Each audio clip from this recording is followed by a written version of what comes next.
All right, welcome to another fantastic episode of Inappropriate, Earl. You guys know when I started this podcast, I wanted to just interview my friends, my comedy friends, and then once I realized those get about 8 views an episode, I had to start branching out to like my favorite wrestlers and singers, and I've been lucky enough to have the great Stephen Piercy sit on my couch. I've had Rowdy Roddy Piper sit on my couch, my favorite drummer of all time, Steady Freddie Corey, on my couch. And when I started going after musicians, I said, I want 3 guitar players on my couch. I want Vinnie Vincent, and no one can find him. I want Kane Roberts, and he told me no. And the third is on my couch right now. I am humbled and honored to have the great Nita Strauss.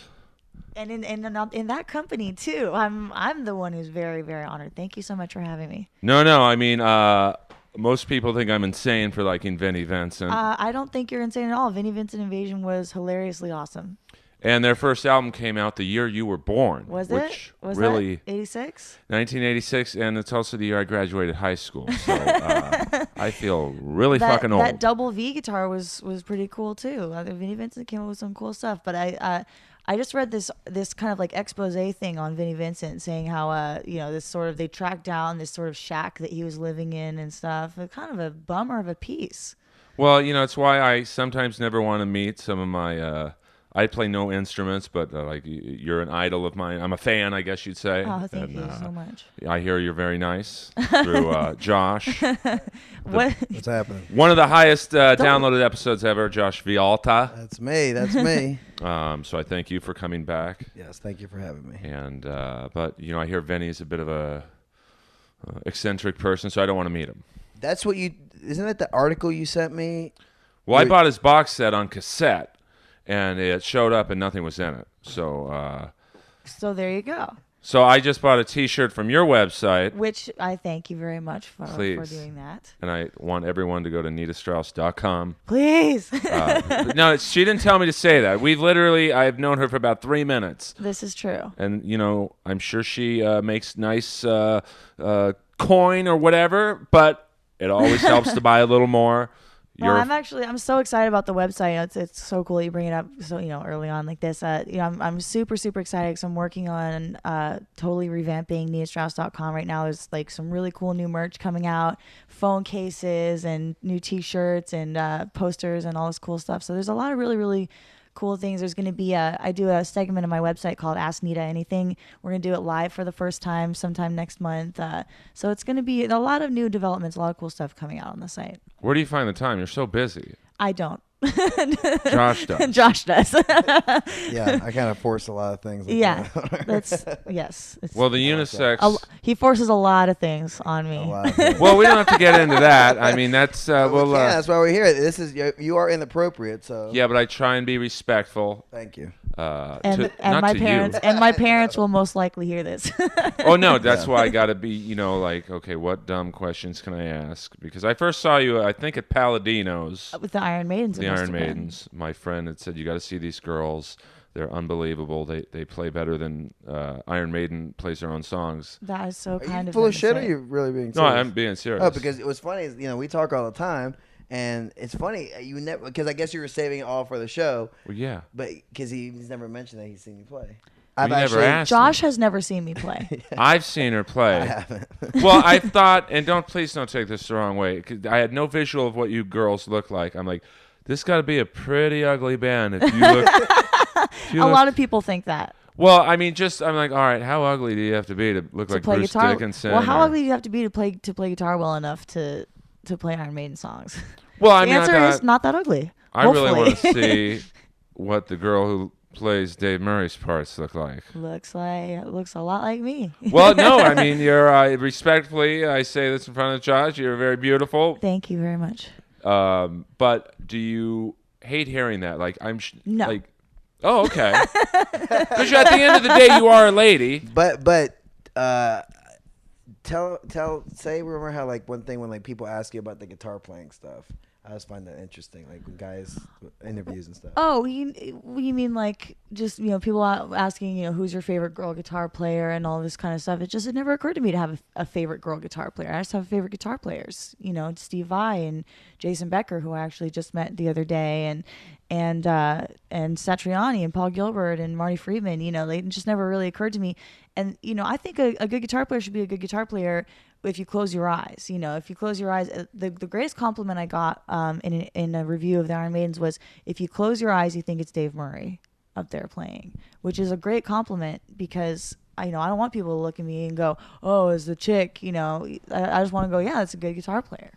Yeah, I mean, it must be hard because being beautiful and talented. Oh, it's a life it's just so hard. No, you know what? And a lot of people are respectful in the same way they just were and say, do you mind talking about your looks? It's like, I know, I'm aware of who I am, and it would be a very easy thing to not go to the gym and not keep my looks up, and I'd probably be a lot better guitar player. But I think it's really important in this day and age to be as much of the total package as you can. Have the stage presence, have the look, have the charisma, have the playing ability.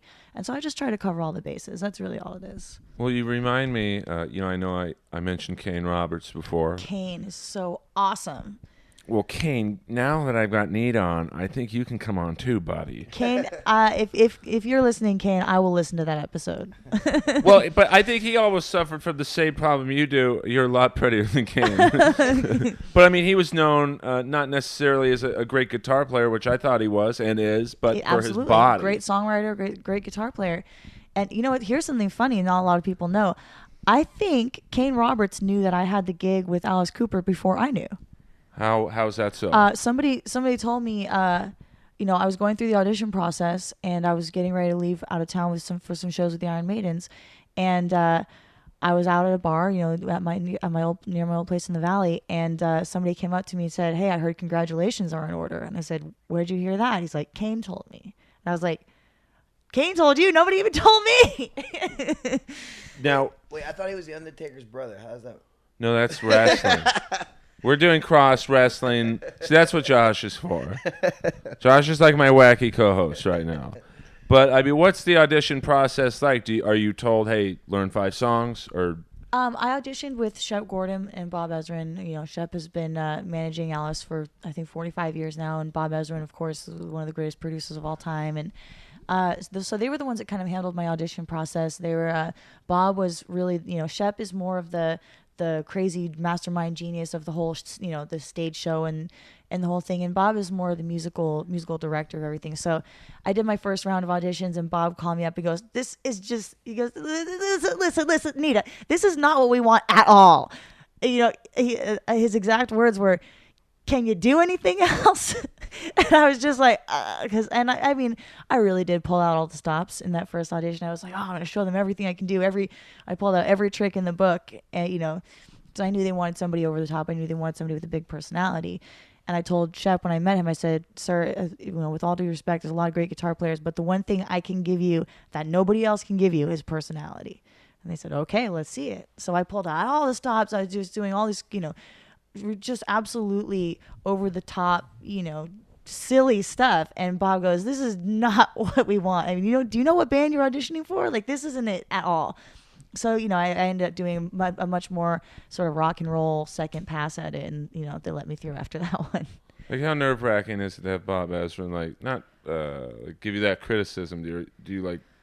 Well, it's interesting, because I feel like I take critique of my playing really well, constructive critique of my playing, but it was so surreal to have a guy who I really consider the greatest, one of the greatest rock producers of all time, call me up and just go, "Look, this is not what we want." Right. And I said, "Well, can you tell me?" I said, "Can you give me any direction?" He goes, "Not that. Yeah, not that." I was like, "Well," and then well, he hung up on her. No, really? he hung up on me another time, but yeah, the great thing about Bob is he really knows what he wants, but he kind of lets you come to it on your own, in a way of, I wish he would have said, "Yeah, I want to hear you play more pentatonic this. I want to hear you more in the box. I want to hear you more this and that." He's just like, "No, think about what band you're auditioning for and do that. Don't do, I was just doing this real over the top shred stuff, and I guess it's not. It was wildly inappropriate now that I think back on it. The 2 side notes.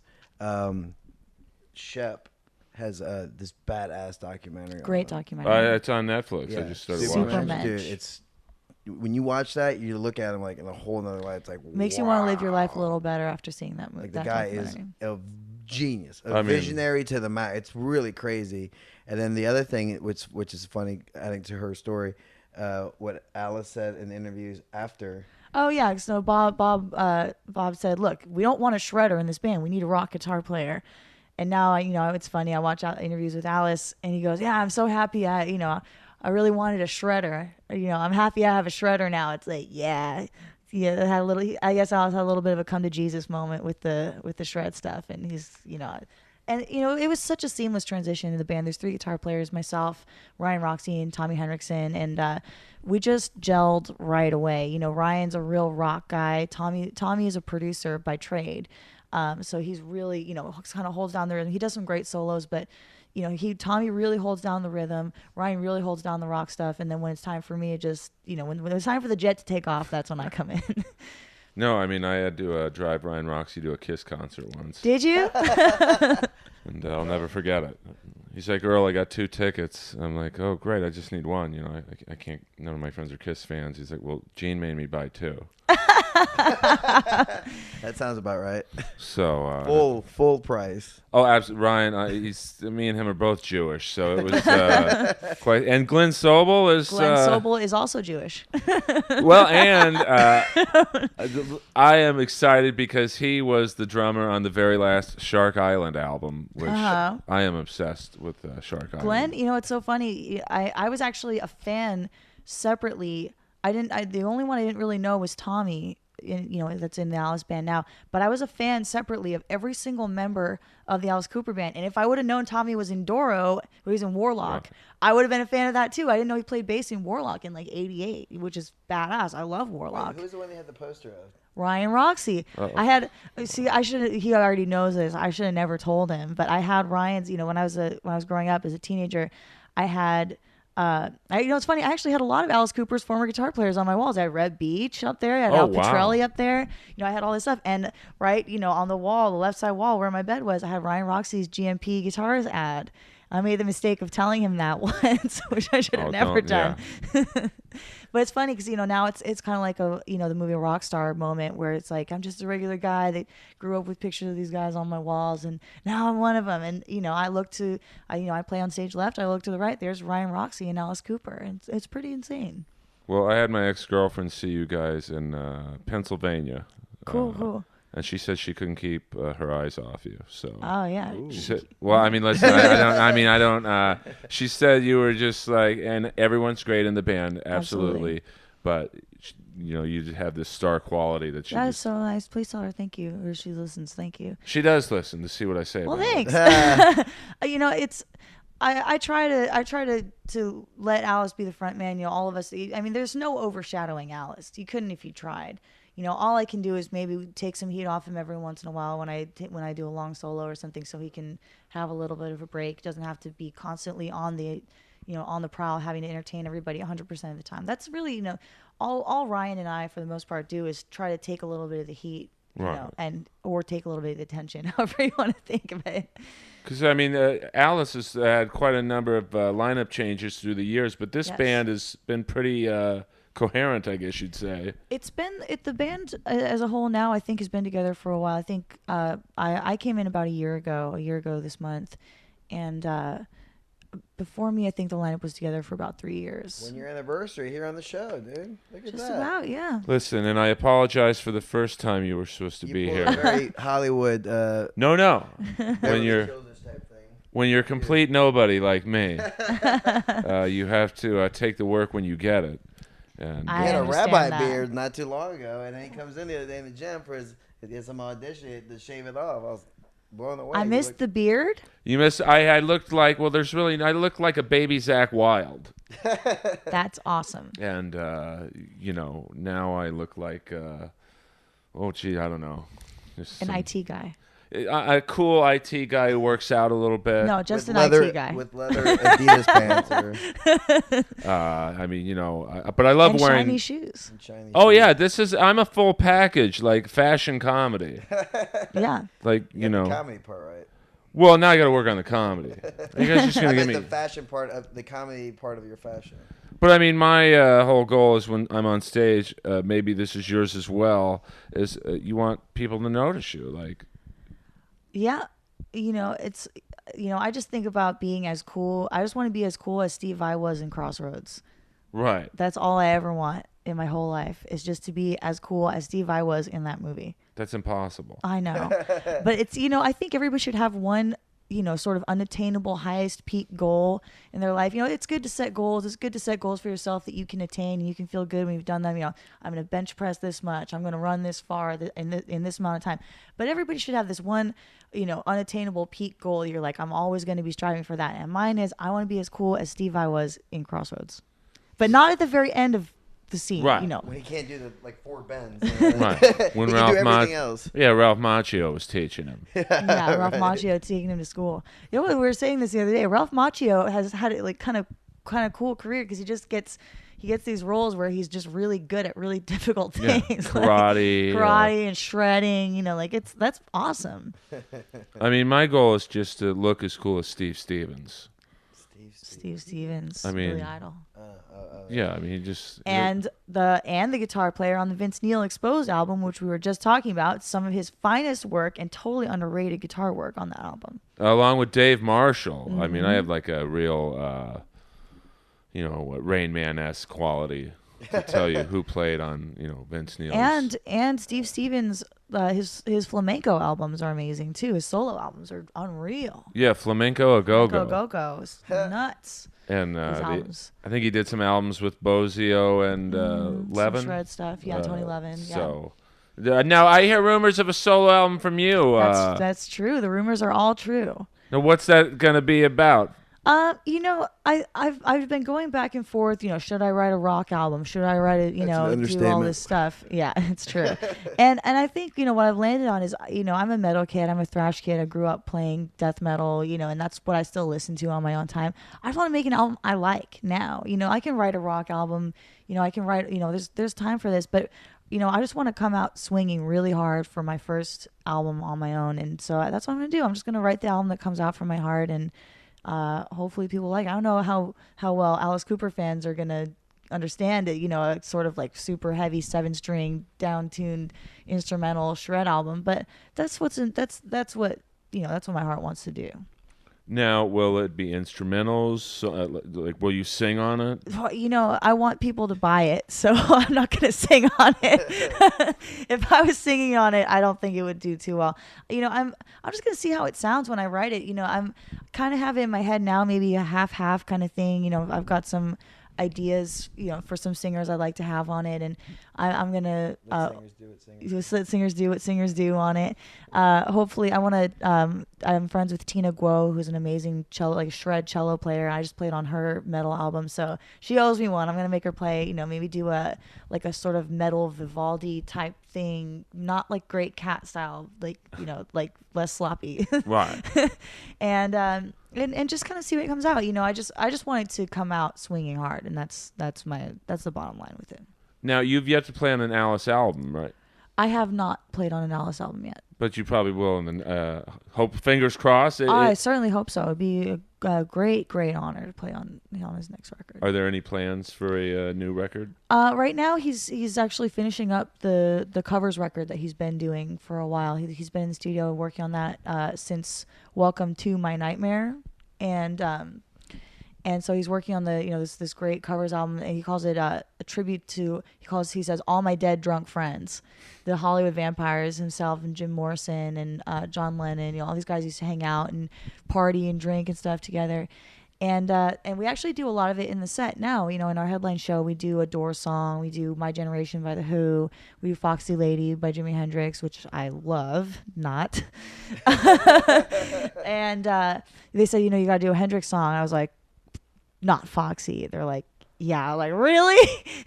What if you could pick your own Hendrix song? I wouldn't pick that one. Let's just say. Okay. I wouldn't pick. Well, oh man, of all guitar players in the entire world, I have to play Foxy because knowing me, knowing my playing, which I know you do a little bit. I'm not a Hendrix player. I'm a shred kid, and the way I do Hendrix is just so appalling. Even to me, every time I do it, it makes me laugh. I mean, it's fun. I have a great time doing it, but it's just so sort of like disrespectful to Jimi Hendrix because it's such a laid back, easy blues kind of feel, and I'm such a not laid back, not easy, not blues kind of guitar player. So it's just like it's a wildly inappropriate rendition of Hendrix. I think you're selling yourself way too short. No, I mean it's fun to watch. I'll say that. It's fun to watch, but it's just so inappropriate. I mean, I saw Inappropriate Hendrix. Inappropriate Nita. Inappropriate Nita. Well, yeah. Anybody that sees the Alice Cooper's headline show, wait till about 20 minutes before the end. One of the last 5 songs. We'll see if you stay for Foxy Lady, you'll see Inappropriate Nita. And it's funny. Speaking of just totally inappropriate playing, we did this jam, this charity thing that Shep Gordon puts on every year. Alice's manager for a Maui Food Bank, and we're jamming with the Doobie Brothers, doing like China Grove, Taking It to the Streets, all these kind of songs, and I was so tired. We were in these super long rehearsals, and we had these like few 8-hour, 10-hour rehearsal days. Must have been longer, 12-hour rehearsal days. And I was so tired that I just defaulted to like full shred, trading solos with the guys from the Doobie Brothers and these great blues guys. And they point to me, and I just ripped into this like sweeps and tapping and this big dive bomb. And then at the end, Chuck Garrett, our bass player, just looked at me and he gave me that look, that famous look of Kanye West at the basketball game. He was like, "Bro," it's just like, what did you just do? I was like, "Oops." It's all good. I mean, Josh showed me a clip of you playing with Brad Gillis. Oh man, yeah, that's how I showed him all those videos. Who's man, one of my favorites. Mine as well. And you more than held your own. Well, thank you very much. That was nuts. I kind of forgot about that, to be honest with you. And Kenny Aronoff, I think, was on drums. Yeah. And there's like Glenn John Sobel was there playing as well, and who else was playing? Rudy Sarzo on bass, and Phil X playing guitar, and it's just totally nuts. Like a who's who. That was definitely. It was a Brad Gillis day. It was a Brad Gillis fest. It was a jam for a documentary I was a part of called Hired Gun, which is Fran Strine put out this great documentary, and it was such a cool thing. They're talking. It's kind of like there's that movie. It was 40 Feet from Stardom or the Backup Singers. The Backup Singers. Right. I don't remember the exact title of the movie, but this is about the Hired Gun band members. So they've got Phil X, who now is playing guitar in Bon Jovi, and John Five, and all these and these great musicians, and it was so cool that I got to be a part of that. And then at the end, they sort of filmed this big jam, and they're like, "You're in LA, you want to come down?" I was like, "Yeah." And then I got there, I was like, "Oh God," Phil Chen playing bass, and it was just total insanity. Yeah, I mean, it was pretty neat to see you and Brad Gill. I think it was an Aussie song you guys were doing. Quiet. Come on, feel the noise. We were doing. Yeah. We did the dive things together. Yeah, we did it. I got to do a whammy harmony with Brad Gillis, and the funniest thing is, we played. Alice does a charity show in December every year called Alice Cooper's Christmas Pudding. It's sort of a mishmash of all these bands, and this year it was POD and Us and Night Ranger and these other bands. And Brad was up in our dressing room. He goes, and I had just meeting him for the first time, or only really speaking to him for the first time. He goes, "Nita," he goes, "I've seen videos of you play. You use your whammy bar a lot. Try this." And he just starts showing me this trick that he does. And I was like, "That's rad. Do that again." He goes, "Here, start on 12, then go to 7, then start on 8, then go." And I was like this. He's correcting my technique and stuff. And I was like, "Dude, thank you so much. Next time I see you, I'll have this down." And then I saw him a month later. He goes, "Remember that thing I taught you?" I said, "Yes, I do." And it was a cool moment that he actually remembered that he did that. Now, you've recently had a pretty cool experience with Jason Becker. Yes. Oh, really, really. amazing experience. Josh will probably tell the story better than I will. So let me tell you how this whole thing went down, right? Gosh. So You start. this is an interesting story. So the way it started was where she showed me the movie. She always wanted to show me Crossroads because I've been getting her into watching movies. She used to hate watching movies, and I kind of hate watching movies too. But I'm very stuck on like 80s. I'm an 80s kid, 80s, 90s. I mean, I've watched every movie in that He era. made me watch Just One of the Guys last night. Yeah. That's one of my favorite movies ever. That movie's awesome. I was like the little brother in that. We were just talking about that on the way over here. Just some horny guy, hump anything. She's gonna come over and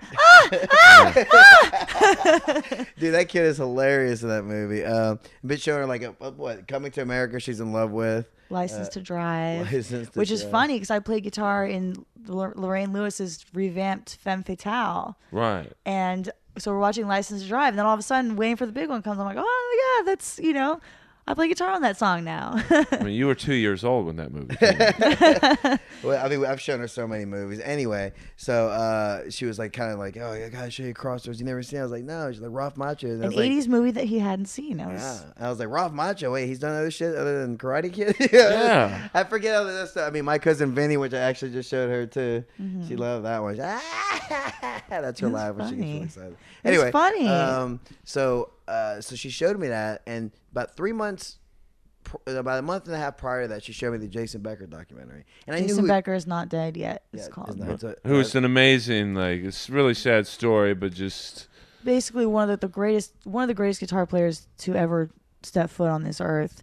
And right when he got the gig playing guitar for David Lee Roth out of I think age 18, 18, he was very young, was diagnosed with ALS and was no longer able to play. And the doctors gave him 3 to 5 years to live. And this is now, I think, 26 years ago.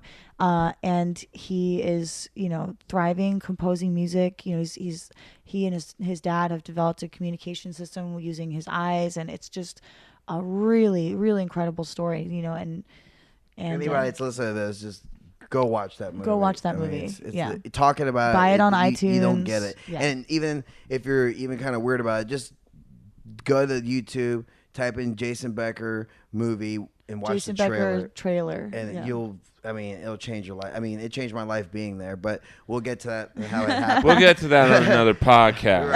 Right. But we'll get to how it happened. We've only got a half hour here. Come on, dude. So check this out. So she showed me that. I was like, cool. At the end, she would show me the Steve Vai thing, and I was like, yeah. Crossroads. In Crossroads, I was like, yeah, he's pretty badass. I was like, you know what though? I mean, I knew who Steve Vai was. I'm pretty familiar with guitar players. I was like, he's badass. I was like, but that guy Jason Becker was on a whole nother level. And she's like, I know. That's why I love him. Da da da. And I had the idea. I was like, you know what? I'm going to fucking contact the family and make this happen because I know she's a fan of them. So I just contacted the family. I said, hey, look, I work with Nita Strauss and she's a big fan. I would really love, find a way to set up for them to meet. So the next day, the email, I did that the next day I saw the movie, the next day. The day after that following, they contacted me back and it said, thank you for contacting us. They put from Jason.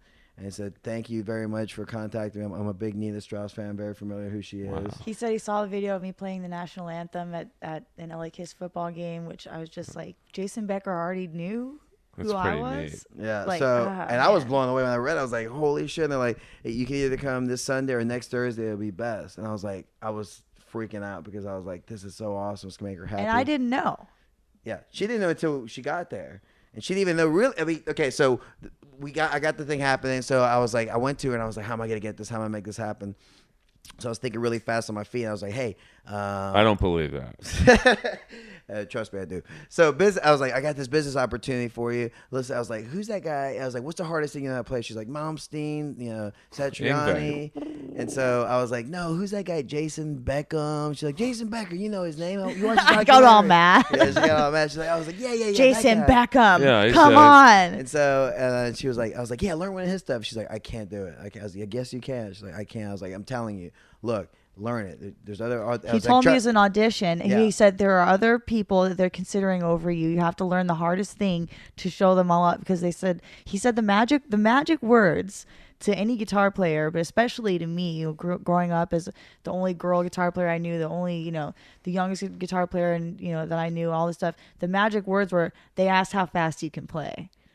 they said, oh, we see what she can do, but is that it? Like, is that her ceiling? I was like, fuck no. And I told her, I was like, listen, I was like, I told him you're way better, and I was like, this is the hard, you can do it. She's like, I'm not at that level. I'm like, yes, you are. Learn how to play it. Just do it. She's like, and she was being so fucking hard-headed. I don't want to. No, I've decided. I'm not doing it. But anywho, so that was, since she was getting like that, I was like, oh, just learn how to play. Just play it, whatever. So one day we were sitting on my bed, and she looked over, and I could tell she was like, her eyes were like a binocular looking at my emails, because my email thing was open. I've been there. You know the feeling. So she was playing guitar, and all of a sudden she looked at me, and she's like, wait a second. Where we're going is it's not near San Francisco, is it? And I was like, oh shit, she figured it out. And I looked really quick, and I saw that it said, meeting between Nita Strauss and Jason Becker from Amy Becker. I was like, what? Where are we going? And he's like, no. He's like, I was like, how far is it? He's like, it's an hour. And I was like, is it 6 hours? He's like, no.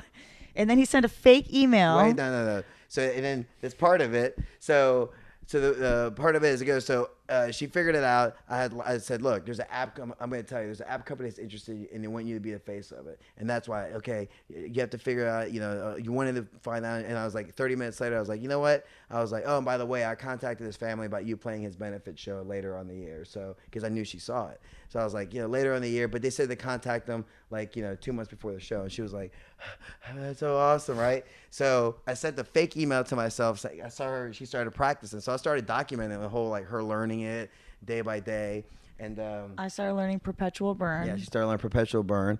And it's like Sweep City. So I was like, I'm going to send it to the people. And so I faked emailed myself from another account. And I said, hey, hi, greetings, Josh. Oh, my God, that video of Nita was amazing. He changed his whole email typing style and everything. Yeah. I've done that. And so I said that the CEOs was so impressed by the video you sent that they extended their stay and want her to come up to San Francisco so she could play for them in person. Do you mind doing that? And I sent it to her. I was like, look, just decide if you want to do it. If you don't, I hate driving, but if you want to do it, decide. She's like, no, let's go. Rented a car. Drove there 6 hours, and I was documenting different things. Like, where are we going? We're going up there, like, playing for this audition. I'm going to get it. I was like, okay, cool. She had no idea. We finally pull off into the exit. And all the pictures of the trip, she takes a picture of the exit sign, which is really strange. And all of a sudden, like, we go into a residential area, and she's like, and I kind of fucked up. I should have put a blindfold on her, but I didn't. So we get into this. As usual. And she started freaking out. She was like, where are you taking me? What are you doing? What are you taking me? And so I was like, what? I was like, just, what? Please don't tell me this where you're taking me. I was like, what are you talking about? And I'm filming the whole thing. Oh, I have no doubt you are. And so she was very like nervous, I was like, just come up. And she's like, I was like, I have to pick somebody up. And she's like, well, what are you doing with the amp in your hand? I was like, oh yeah, he's good carrying point. my gear into the house as he's telling me he's going to pick somebody up. He's like, he goes to the extent of saying, make room in the back seat. I have to pick somebody up. So she's like, well, if that's the case, then why is your gear in my hand? I was like, oh yeah, good point. So I put it back in the car. We walked up, knocked on the door, opened the door, and she's like, as soon as they opened the door, she knew who that person was. I knew who it was when we pulled up. Yeah. And so then there was Jason, and she was just like, totally blown away, completely. It's one thing to see, to know his story and see the movie, and then to really be in the room. It's just so inspiring. It's just to be in that presence. He's just such a strong person, such a fighter, still making stuff happen. It's really, really life-changing. And how long did you spend with him? About 3 hours, I guess. Stayed there, played him I played his song first, which was just terrifying, playing a Jason Becker piece in front of anybody is terrifying. Him, right? What did he say before you started playing it, remember? Yeah, we were like making conversation, and I said, what do you think of all the covers of your stuff on YouTube? And then Josh goes, yeah, because everyone's playing it wrong right before I play it. He says that. Way to go. And always building up my confidence. Yep, that's me. And Jason goes, well, with his translator, he goes, well, it's not so much that it's wrong. And then he's like, actually, I better shut up now before you play.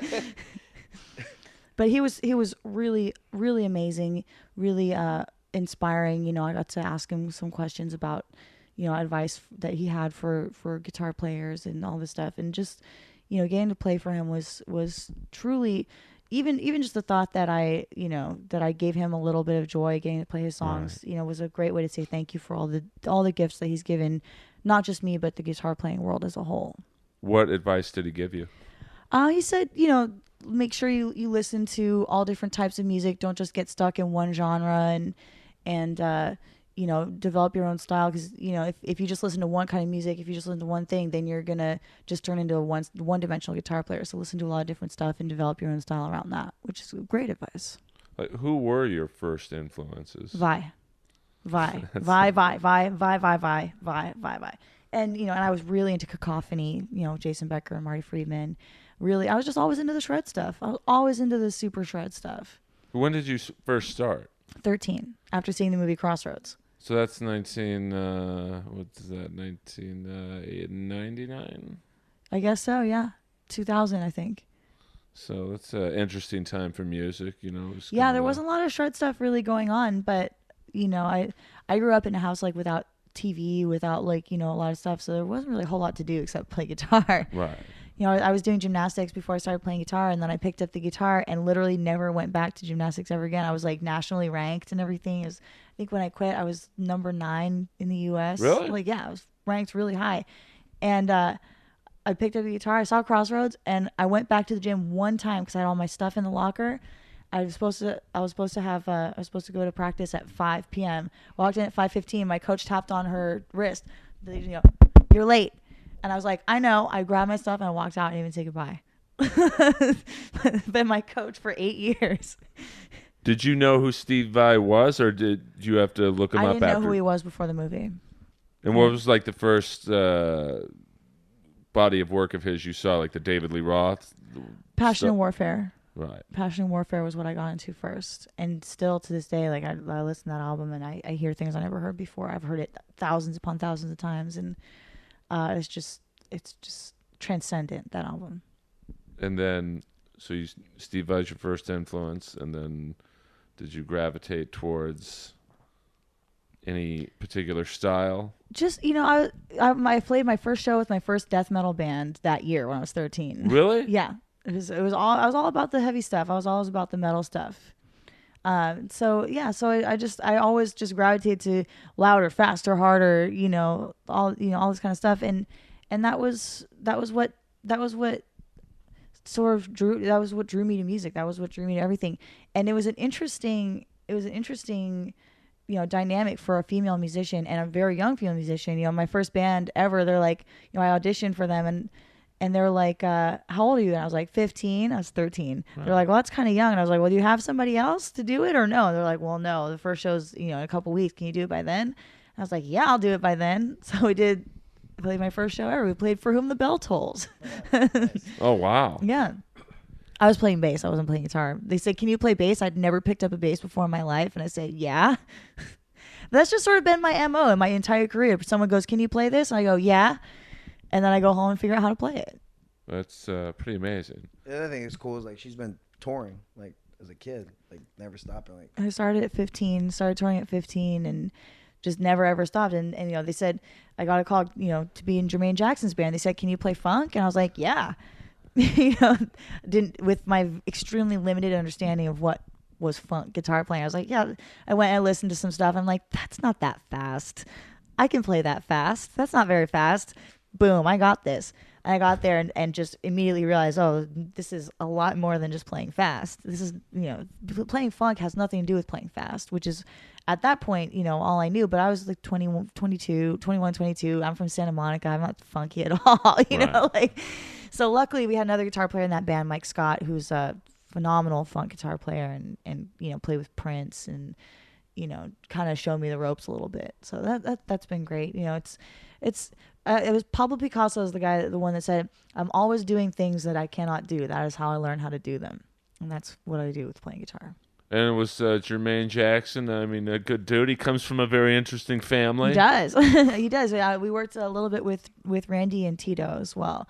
And funny, okay, so since we're doing funny stories today, I can tell this one. I never get to tell this story. I'm in rehearsals, and I, again, Santa Monica, California, 21 at the time. very sort of limited idea of what was going on. So this, we're coming back from lunch at rehearsal, and this guy walks in, and everybody in the room jumped up. They're like, "Oh, hello, hi, how are you?" And I asked, KT, the keyboard player, I said, "Who is that guy?" He said, "That's Randy Jackson." And I said, "I've seen American Idol. That's not Randy Jackson."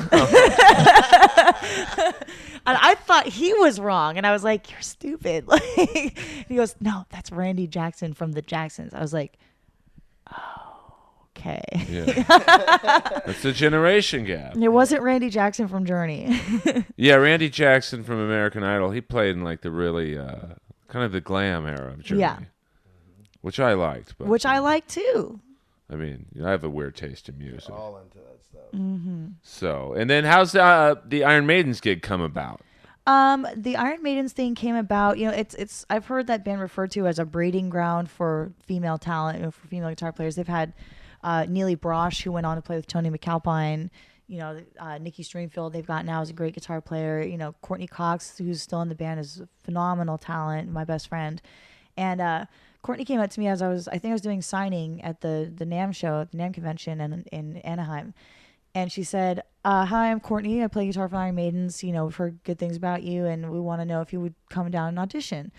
And I said, "Can I be Adrian?" And she said, "No, I'm Adrian." I said, "Pass." And because, Dave's a blues guy. I'm not a blues guy. Right. Adrian's the sort of legato shred guy. And that's, what I at least think of myself as. So some time went by, and Courtney and I became great friends, and still are to this day. And then she came to me again and said, "Look, we've got this sold out show at the House of Blues in Hollywood, which is a hometown show for me. I never get to play at home.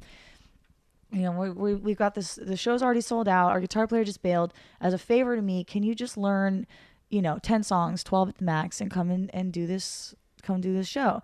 I was like, "How do you turn down playing Iron Maiden songs with your best friend, playing at home, playing at the House of Blues, which is a great room, and, making a couple bucks, and, how do you say no to that?" So I said, "Of course, I'll do it."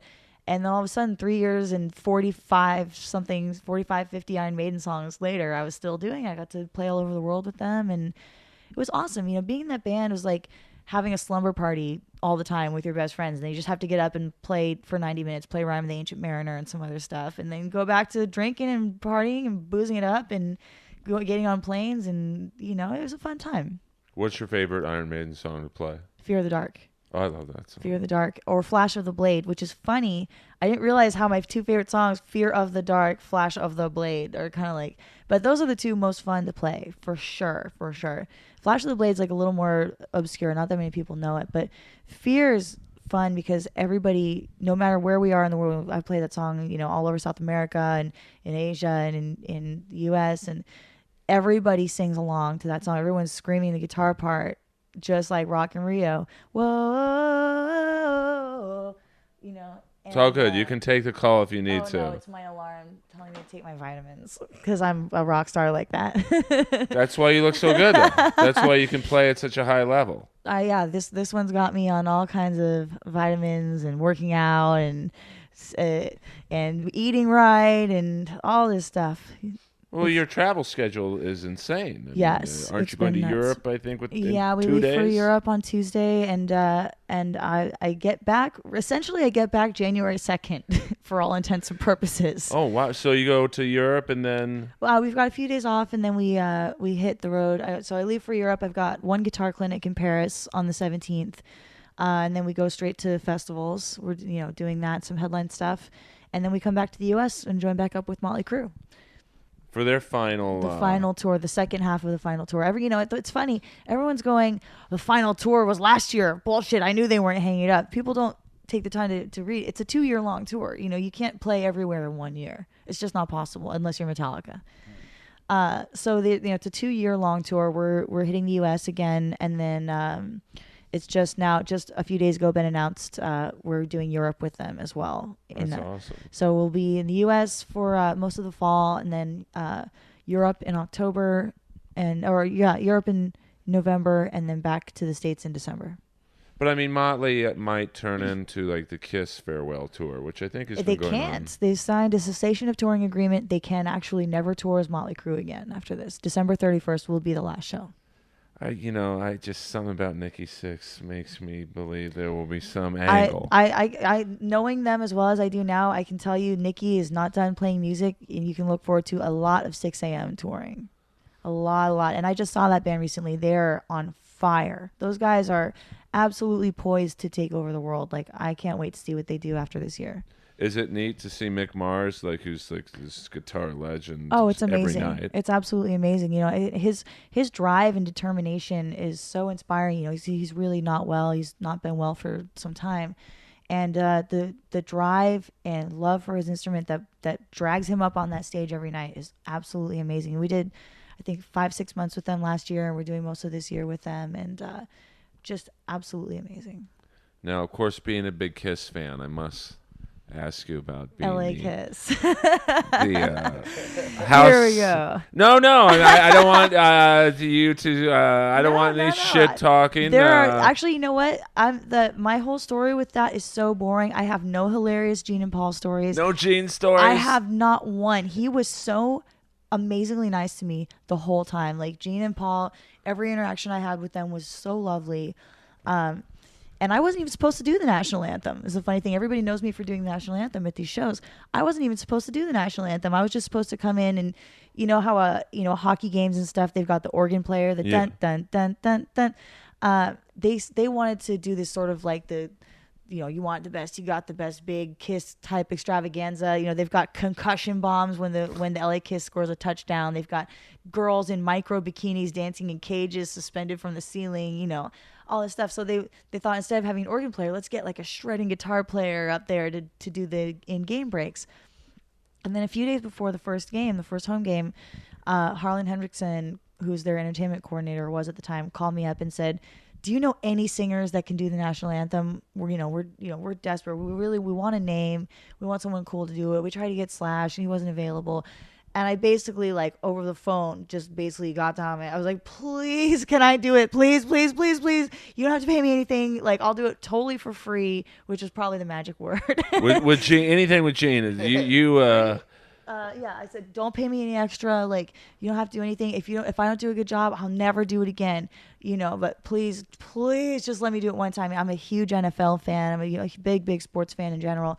And I'm a big America fan, and playing the national anthem at a sports game is, just was a dream come true.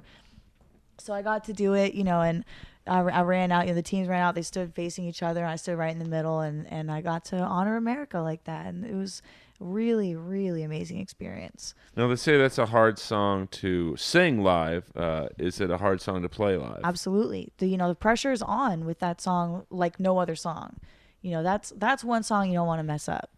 I've actually, like, if I don't have time to work on it, I won't, like, I know it well by now, but if I don't have time to go over it, I won't play it. I'll turn down, a gig to play it, because it's just, you don't want to mess up that song.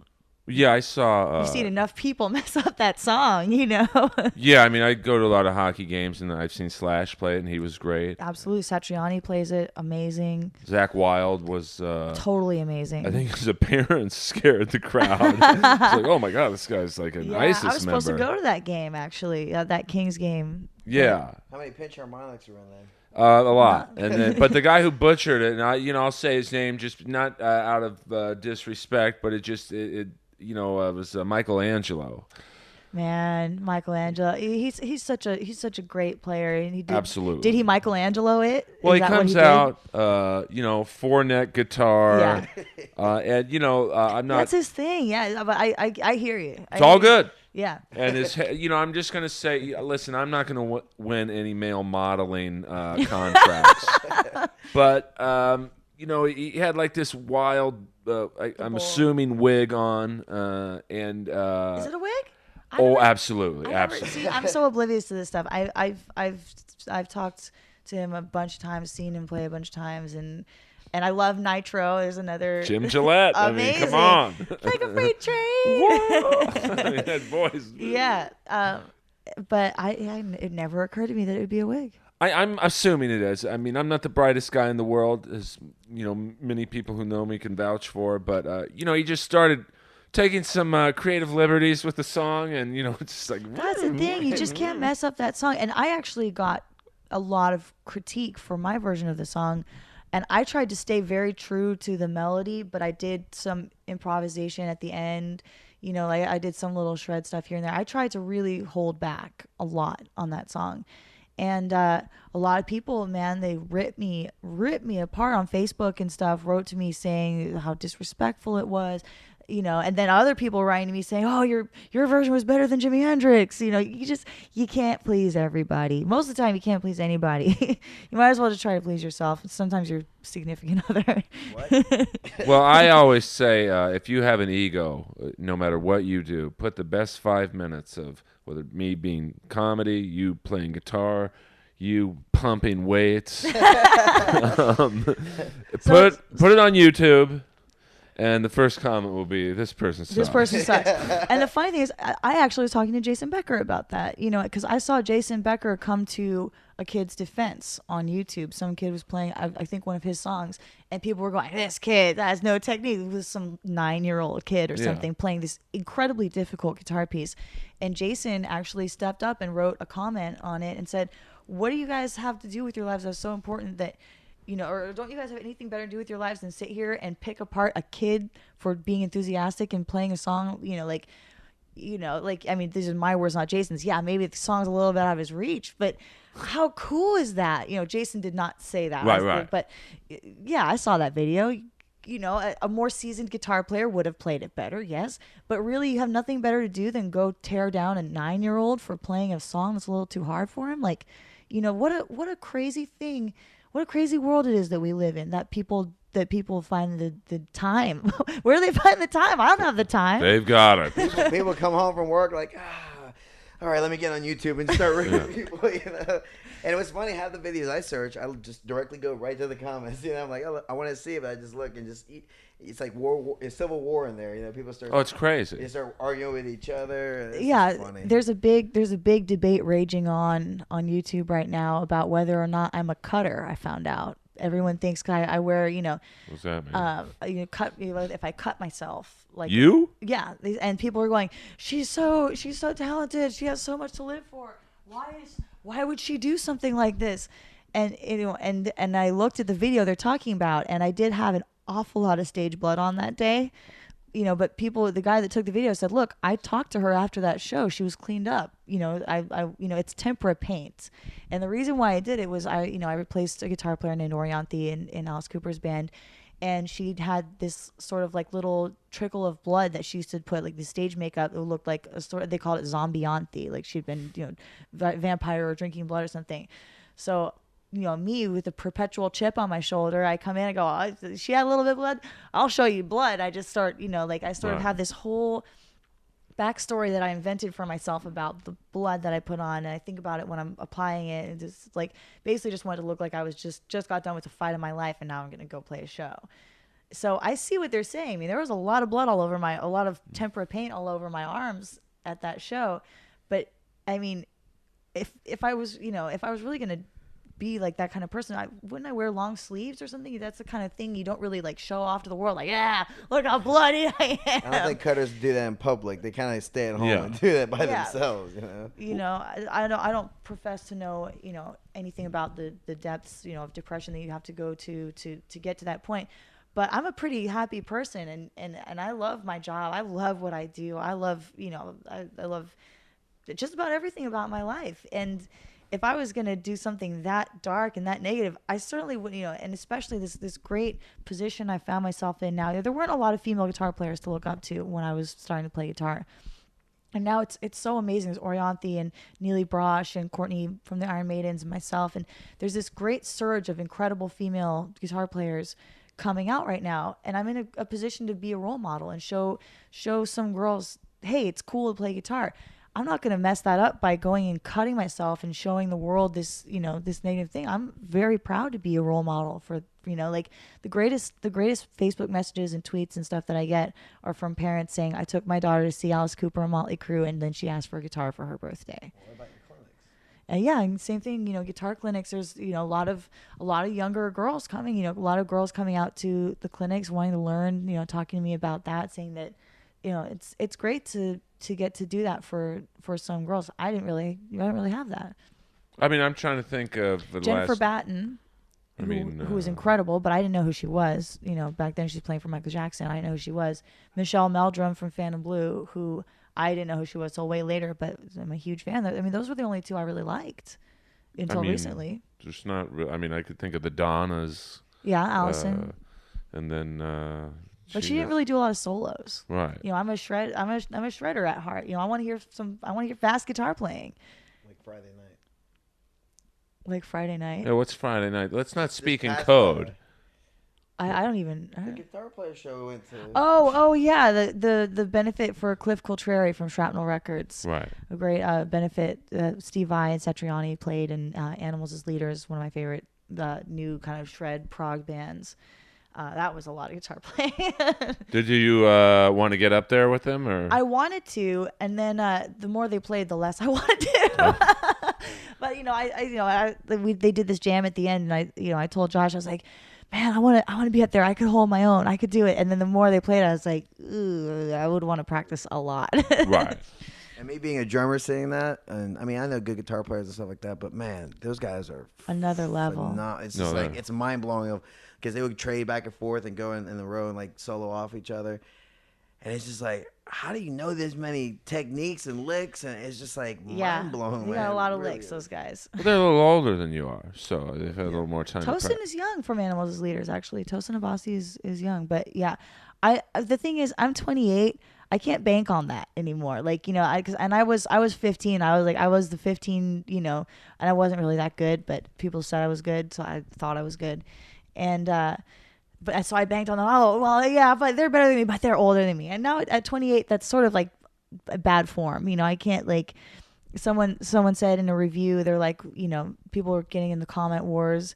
And Glenn actually is the one that showed me this. Glenn Sobel reads all the reviews and all the comments. And he goes, well, you know, Alice's band blew Motley off the stage, but Alice's band is half Motley Crue's age. And then someone wrote back and said, only Nita Strauss is half Motley Crue's age. All the other guys in the band are Motley Crue's age. You know, to a degree. Yeah, well, you know, the other guys in the band are quite a bit older than me. But I don't... The thing is that all the gender thing, the age thing, the look thing, none of that really should be important. It's all about... At the end of the day, it's all about if you close your eyes, what you hear. And that's what I try to embody all the time. So, like, when you, in Guitar World, when they named you the #1 female guitar player to watch, I mean, that's awesome. Oh, man. How cool. I still get, like, thinking about that. But don't you want to be, like, is that not insulting to you, but, like, you just want to be known as a guitar player, not a female guitar player. You know, that's the age-old thing, you know, and so many people were like, why do you have to be on a list of female guitar players? Why can't you just be on a list of guitar players? And I was like, man, I'm just happy they know who I am. I'm just, you know, like when I got I had just made a Facebook. I was like, I refused to make a Facebook for so long. Made a Facebook in 2011. And the like third Facebook message I got was from one of the editors of Guitar World saying, hey, we didn't know how to get a hold of you. I'm glad you made a Facebook. Do you want to be on our list of 10 female guitar players you should know? And I said, fuck yeah, absolutely. I thought I was going to be number 10. You know, like I was just really like thankful to even be included. And you know, this female guitar player versus guitar player thing, in a perfect world, would nobody care, you know, how old anybody is and what anybody looks like? Maybe not, you know, but I'm just so happy that they put me on any lists at any position. It was a great honor to be at the top of the list. I still can't believe it. And they've done many of those lists since then. They've actually turned me on to a lot of great female players. You know, Irene Kedikides, another one, Neely Brosh, who I mentioned before. Like, there's a lot of really phenomenal female guitar players out there. I was just happy that I was number 1 on the first one. Well, deservedly so. Thank you. Now, I know a lot of people, you know, I think Alice Cooper fans are kind of like Kiss fans. There's such a affinity, you know, with Kiss. It's Gene, Paul, Ace, and Peter. And sure. No matter who comes after them, it doesn't matter. They even, like, you know, Ace was probably not the most technical of all players that have been in Kiss, but people still want to hear Ace. Absolutely. Do you find that Alice Cooper fans are, like, I know when Kane was in the band, he was told to modernize the sound a little bit. As were we, yeah. Do you find fans resist, like, play it like Everybody's resistant to change, and fans most of all are resistant to change. Can you imagine if tomorrow I post a picture, like, you know, I get my hair done before tour and I post a picture with brown hair, the uproar. People don't like change. They want people to, you know. I would have uproar too. Yeah. Yeah, but you have more invested. They want to see. Yeah, well, he'd have an uproar because we just printed all the new merch with blonde hair. That too. But fans, it's funny. It's so funny, man, to see the uproar that fans get in about stuff. You know, if a band writes an album and they change their sound, or if someone changes their image, or if a band changes members, we're just out here doing the best we can. You guys listening have got to know that, And I'm not gonna lie, I really had to work hard to win over a lot of the Alice Cooper fans and a lot of the Orianthi fans, because I'm a very, very different guitar player than he's had in a long time. Like if you look at someone like Al Pitrelli, the way that those guys play the songs, I play them a lot like that. But he's had more recently Steve Hunter and Damon Johnson and Kerry Kelly and Ryan, and he's got these more blues rock guys, and Orianthi is one of the greatest blues guitar players out there right now. And for me to come in being so different, and where our stage presence is completely different, our attitude towards the guitar is completely different. Her fans did not like the change. The fans of the sort of classic, mellow, blues kind of rock thing were going, some of the stuff they were saying about me, I was like, you guys really think that? You guys really think that bad about me? Orianthi was pure class. This new girl is classless and disgusting, and just like she's up there showing off her body and shitting all over the songs. Somebody said, like, the songs don't need that many notes, and I was going, and then and then one by one they saw the shows, they saw the chemistry between the band, and the band really does have such great chemistry, such phenomenal chemistry between us, that in reviews people actually will say the show's too choreographed. The show's not choreographed at all. We just play off each other so well. I'm like, don't you guys see bands have good chemistry anymore? Like there's no, okay, now you go over here, now you go over there, now we stand back to back, and then we do this. And there's a couple little things where we all go to the middle at the same time. Every band does that. But, the band just has great chemistry. And once the fans started to see it, once they started to see it for themselves, seeing is believing, experience is believing. And that's when they all started to come over. I think I got most of them now. I certainly hope so. And the one thing that I can tell any fan of theirs, any fan of Alice's that was on the fence, is I just love these songs so much. I love being in this band so much. I love this gig so much. I really studied the set super hard, and I play all the classic solos note for note like the record, $1 Billion Babies and Feed My Frankenstein, the Steve Vai solo that I get to do, all these ones, I play them note for note like the records, which I haven't seen some of my predecessors do. I really took a lot of time to study it and make it perfect. So hopefully that counts for something for those who aren't sold yet. Now, I'm a big Desmond Child fan. Oh, absolutely. And, Poison. House of Fire. Mm-hmm. I think the whole Trash album he wrote. Mm-hmm. Do you guys play a lot of cuts off that era? We open with House of Fire. I love that song. The headline shows. Yeah, we open up. Well, we start with Hello Hooray, the intro track. But the first song out of the gate, Come Out Swinging with House of Fire. Really? Yeah, and of course Poison, which is the first Alice Cooper song I ever heard. And the first one I tried to learn, and man, that song is hard to figure out. The chords are really weird to figure out. I actually do it in my clinics just to sort of showcase how not simple a pop song can be. Right. Poison is a pop song. It's a rocky pop song, and the chord structure is so unusual. You wouldn't think it because it's so easy to listen to. It's very Desmond Child. It was a weird video because I think. Every guy in the video was just for the video. They weren't. Yeah, I don't even think some of them. I don't even think played those instruments. Like I think my friend's boyfriend at the time was the drummer, and he was actually a bass player or something like that. Like they just had like stand-in guys. They didn't have his. They had good-looking. I think the drummer's name real was handsome, like 80s Vic Fox or yeah. something Fox. He was in Vince Neil's band. Yeah, that would be Vic Fox. He was a great-looking dude. Was that him? Yeah, just in that video, and then I think We're saying this on Gay Pride Day. The parade's that way, girl. No, listen, I'm as straight as pole, but I just got a good deal on a condo. And with those leather pants and the shiny assless shoes. chaps part of it. Yeah, but it has a girl, and I know you're a taken woman, but I'm not saying me in particular. But you see a guy in leather pants and silver shoes, you're like, that guy's got something. On today? Or maybe not. that guy's got balls. Right, literally, balls. What's your favorite Alice song to play?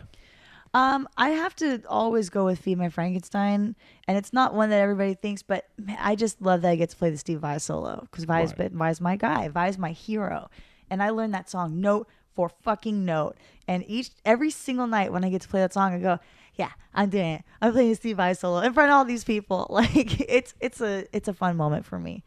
Do you remember how nervous were you? Where was your first show with Alice? It was okay. Should we get into the first show? It's actually a funny story. Please. Well, I know you got to go. I know you're a very busy woman. You want to chill before you guys go to Europe. So this will be the last of the funny stories, I guess. But then we'll get into the dirt. No, yeah, that'll be a short conversation. The most mellow tour I've ever been on. So everyone always goes, well, how long were you guys in rehearsal? How long were you this and that? So I flew out to Manistee, Michigan on a Monday, and the airline lost my bag, so I had to do all my rehearsals until the day of the show in a Dodger shirt and the sweatpants, the same Dodger shirt and sweatpants, and no makeup. Nice first impression I make on these guys. So I flew out to Manistee, Michigan on a Monday. We did 2 days of band rehearsal, just sitting down in the dressing room, going over parts, going over stuff. We did Tuesday, Wednesday band rehearsal, Thursday production rehearsal, Friday was the first show. So how many rehearsals did I get? Technically one real rehearsal on stage with Alice there. But I mean, I'm a chronic over preparer, so I came in, Chuck Garrick, our bass player, actually said this to me when we were in Australia a few weeks ago. He goes, the second you walked in, I had the feeling you learned everybody's parts just in case. I was like, I did. I learned all of them just in case I had something wrong, just in case you said, hey, can you cover this solo? I just over drilled everything, over prepared everything. So I walked in. There wasn't really any time to get nervous. There was one kind of moment where I looked over during the first show, and we come out through a curtain of fire, these sparks. I looked over and I saw Alice fucking Cooper there, and I was like, whoa, now this is cool. But it wasn't really nerves. It was just like, that's awesome, Now, who's the band lead? Is there like not a conductor, but is it like Ryan or? Chuck Garrick's been in the band the longest. I think he's been in the band 13 years now. So he has a really good handle on the stuff. He sort of has a great idea, and Tommy Hendrickson is a producer. So the two of them kind of throw everything together. Chuck and I have butted heads more than once over me playing too many notes.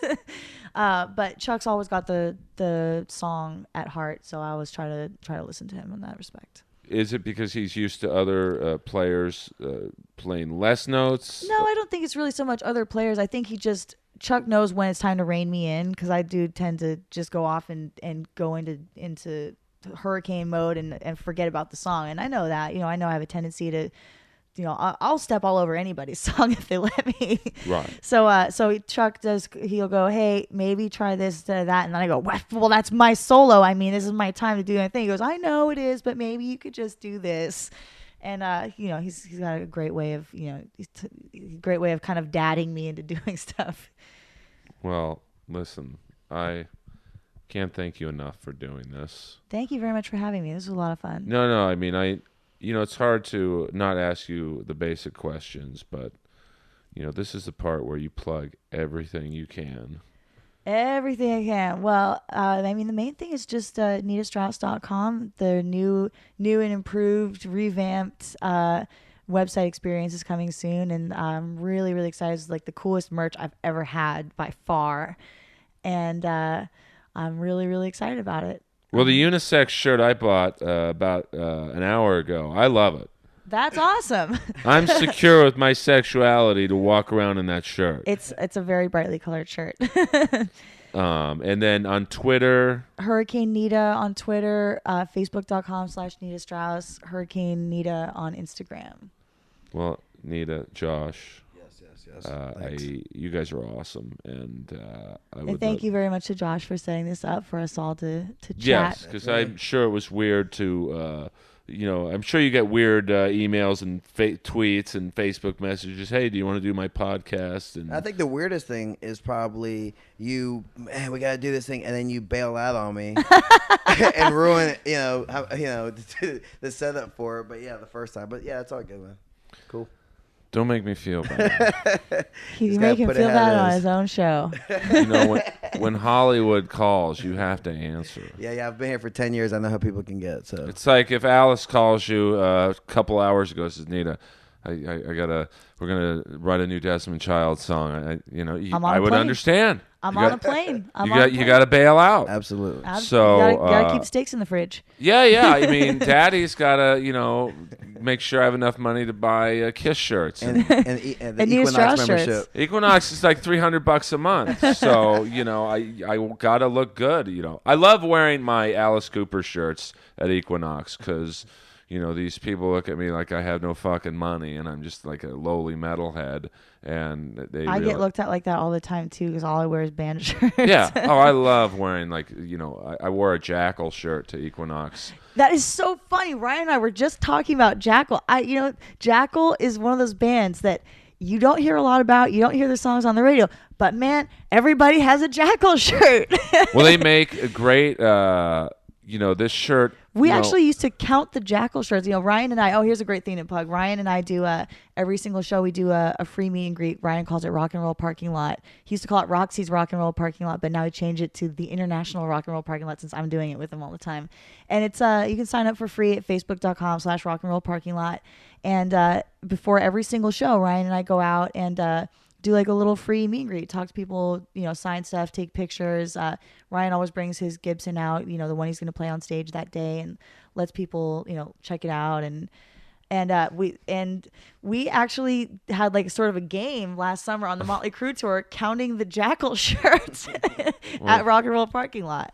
Well, they make great shirts, and do they have? Is it that the merch is really cool? Is that why everybody has a Jackal shirt? Maybe I need to get one. And unbeknownst, the one I have is just a band picture of the five guys. Do you have the chainsaw one or anything? No, but you got to be careful when you wear certain shirts in certain gyms. So I think Josh will vouch that Equinox. Well, I work out at this. Well, I shouldn't say what gym I work out. Well, okay. I work out up the street from your house. But let's just say it's a dude heavy gym, man, and very safe for me. Very safe for you, and for me and Josh, it's dangerous, and especially for Josh. Oh yeah, this guy, he's much better looking than I am. I'm just I'm a little too butch for these guys. But when I had this Jackal shirt on, every gay guy in the gym was cruising me, and I'm like, why is today any different? I'm wearing just a ratty old Jackal shirt until I got home and realized that on the back. It says, rock me, roll me, jackal me off. Of course it does. How about the time when Jackal cut up Tom Green's desk? You remember how awkward that was where Tom Green was all pissed off? Well, I don't think Tom understood that's like what they do. They have a weird sense of humor. I saw them at Rocklahoma, the first one. And I felt really bad for Queensryche because Jackal was great and he was doing this southern shtick. They have Todd the Tour in Queensryche, or was that? This was... Jeff was the singer, and but since it was in Pryor, Oklahoma, the crowd was really behind Jackal. They're Jackal, the southern. Totally. Well, Queensryche, I've played a lot of shows with Queensryche, and the funny thing is they're a hard band. I've seen them so many times. We've played. When I was in Femme Fatale, I played with Queensryche a handful of times, and a lot of people just don't get them. But when they do get them, it's amazing. It's like totally like. Just like this transcendent, oh my God, Queensryche experience. But when they don't get it, man, they don't get it at all. Yeah, this southern crowd was like, Jackal was doing an autograph signing at like the hot dog stand, and no, I'm not. That's where it was, and literally the whole crowd. That's where I want to do all my signings from now on. Oh, he was great. Are you kidding me? The whole you crowd can do that? Went to the hot dog stand, and Queensryche's playing in front of It was like that when we played on the Monsters of Rock cruise with Queensryche, and they were playing on the pool stage. Like it was like sunny out by the pool, people swimming and stuff, and they're playing Queen of the Reich, and this just didn't go over. And I saw them the next day in the auditorium, and it was amazing. Queensryche was one of those bands, and Alice is kind of like that too. On the Motley Crue tour last year, we did a lot of outdoor. We did a lot of amphitheater shows, and you know, we'd be playing, and it'd be like sort of broad daylight. We're not really that band, you know. Alice is 67 years old, you know, and Queensryche is kind of like one of those bands too. They do really, they're really transcendent in their environment, in their milieu, if you will. Yeah. Well, you need to play. I don't like metal shows in the daytime. No, man. I saw Behemoth on Mayhem play at like noon. Just noon in San Bernardino with all that makeup on. I'm like, they just must be dying. Well, yeah, I saw Y&T. They were at Rocklahoma too, and I felt so sorry for Dave Minichetti. He was like in full leather. I played with them too. They played on a great show. He's Y&T. So underrated. Yeah, totally. But I just was, wow, they must be pretty bummed out there in full leather, sweaty. They look like they're in a steam room. And that's the thing, you know, the guys in my band, you see pictures of us all on stage, they wear these heavy jackets and all this stuff. I can't do it. I can't be hot on stage. Like, I would die. Aw. Well, you're hot. You're going to be hot in an igloo. So that's a really bad line. But I love Ryan. I liked it. Well, so you better step up, dude. We'll talk after this thing's over. No, you could kill me. I mean, I first was exposed to... Jason Becker called him a smooth dude. Oh, this guy. You should see this guy at Equinox. He just got his little beats on. He's walking around, you know. Like, I didn't even want to talk to you when I first met you. I get that a lot. Well, you're an intimidating guy. But when you get to know me, I'm the biggest goofball, man. You know. But still I mean, I can flip the switch real quick and shit can get serious. But I mean, I'm a big goofball. You know what I mean? Like, but I get that a lot. Well, I can't. You know, without you, I wouldn't have Nita on my couch. And you know, I love the band now. I mean, Ryan Roxy, I think, is awesome. He is awesome. Which is cool because Alice is saying, I read in an interview that it's his favorite lineup that he's had in a long time. I saw that too. What an amazing thing. And he's told that some of the stuff people tell me Alice says about me is crazy. Alice told somebody, a fan came up to me, they're like, Alice says you throw the best spiral of the band. I was like, that's awesome. And that's quite a compliment, thinking the lineups, you know, that he's had. I mean, she just showed me the Wikipedia of the Alice Cooper band. It's crazy. I'm like, what? This is all the same band. When you branch out to like you know, the one era I really dug was, you know, Kip Winger, Kane, Red Beach, Ken Mary on drums. Mm-hmm. I forget who the keyboard player was. Paul Taylor. Mm-hmm. Really and it was amazing. Like, wow. And then you... Yeah, it was 88, 89, right? Yeah, I think from the year you were born. Alice has come back kind of back into the scene. Mm-hmm. And then he's been going strong ever since. Yeah, that was after he became sober and, you know, sort of got everything together and came out stronger than ever. And then, you know, for a while it was kind of hard to follow, like, who was in the band because it would, you know... This revolving door of the greatest guitar players in the whole world. Yeah, it was like, my God. You know, I just look at that list and I look at my name on that list, like list of Alice Cooper guitar players, and my name is on there, and Al Petrelli's name is on there, and Steve Hunter's name is on there, and Red Beach is on there. I was like, and me. I just can't believe it. That's pretty. Like, I still can't believe it. That's well. It speaks to your abilities, and not only are you a great guitar player, but you're a really nice person. I'll stop it some more. No, seriously, I'm an ass kisser. I know how to play the game. All right, wipe your nose.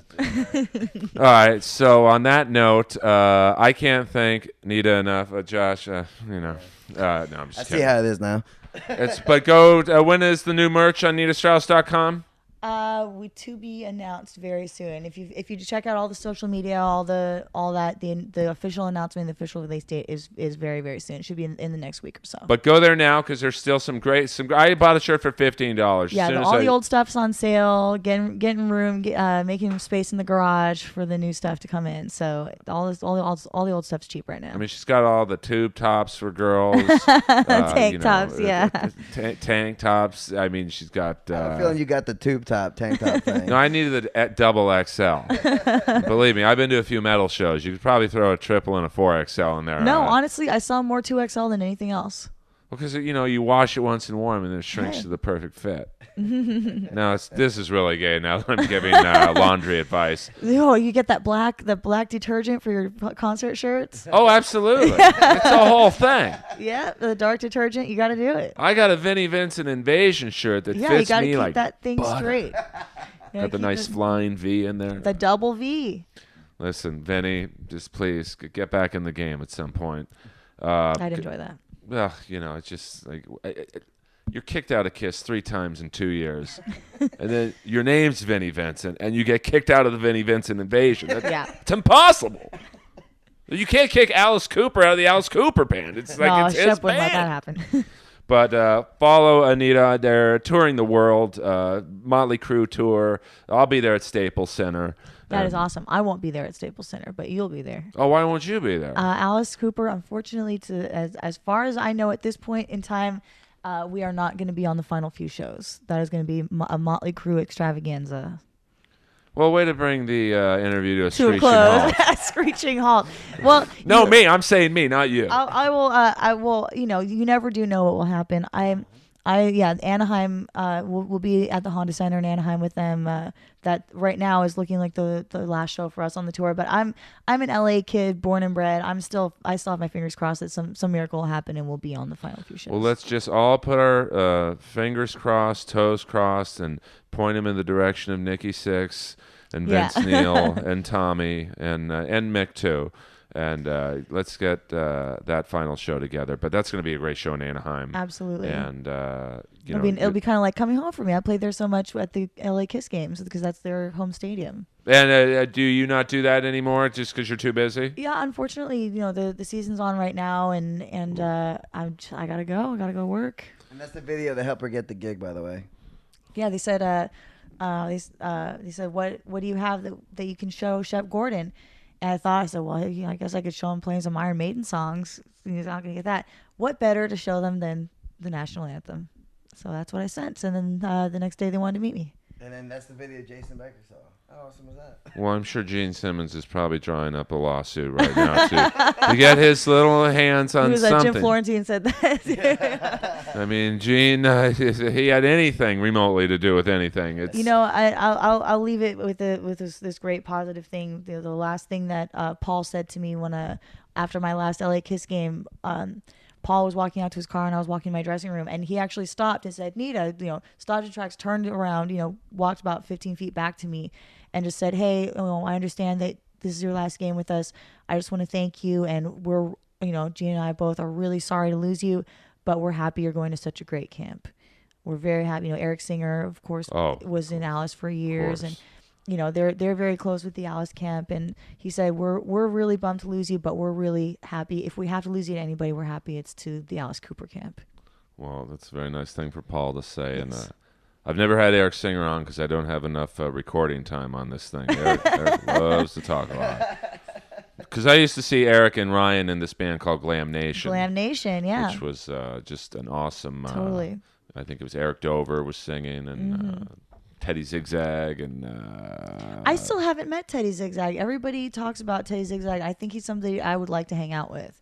Well, in that concert where Ryan made me buy 2 Kiss tickets, in my car was Eric Singer, Teddy Zigzag, and Stefan Adika, who's yeah. A legend. But can you imagine all yelling at me for driving too slow, and Eric just talking. When we're in Anaheim, I think we're gonna have a day off in LA. I will personally drag Ryan down here and make him sit on this couch and talk war stories with you. Oh, please! As long as I can listen. Oh yes, and I'd like to get Eric Singer in, but tell Eric it's only a 5-minute limit on how you can overtake the conversation.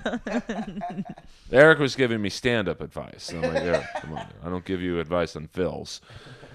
Guys, Inappropriate Earl, SoundCloud and iTunes, but become a Nita Strauss fan because she's just, I've never met a nicer person on earth. And, it's good karma.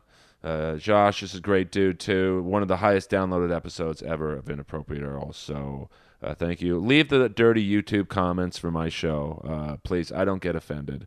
And, publicity is publicity. And this will be out very soon. Thank you guys for listening and the support. And we'll see you next week. Inappropriate Earl.